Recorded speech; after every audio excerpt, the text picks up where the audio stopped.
उधर से आते थे। ये रोज लड़के गालियाँ बकते हुए आते थे, कटुओं की बहन का, कटुओं की माँ का। तो यहाँ लोग लड़के खड़े हुए थे, उन्होंने कहा भाई गाली क्यों बक रहा है, हमने क्या बिगाड़ा तुम्हारा जो तुम रोज़ गालियाँ बकते हो उधर आके। बस इतनी बात पे हुज्जत हुई, हुज्जत हो गई, ये लोग चले गए। और उधर से जब ये आया तो फायरिंग करते हुए आए।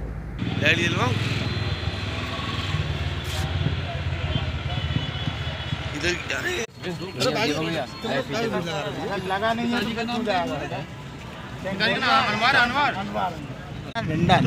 अभी थोड़ी देर पहले मेरे पास फ़ोन आया था कि कुछ फायरिंग हो गई है एक मीनार मस्जिद के पास। तो मैंने यहाँ आकर जानकारी ली।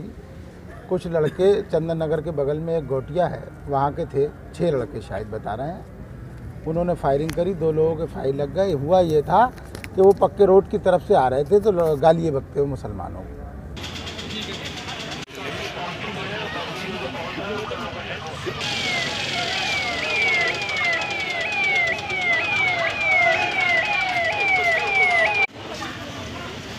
दो पक्षों में, एक पक्ष जिसमें हिंदू एक पक्ष मुस्लिम है, किसी मामूली विवाद को लेके आपस में दोनों में फायरिंग हुई, जिसमें कि जिसकी गोली लगी, एक के पैर में एक के हाथ में। दोनों आउट ऑफ डेंजर हैं, कोई ऐसी इसमें प्रॉब्लम है नहीं, माइल्ड इंजरी बताई जा रही है। और जो भी एक्यूज्ड हैं उनके खिलाफ जो भी कार्रवाई की जा रही है, टीम बना दी गई, उनके घर तबीश दी जा रही है।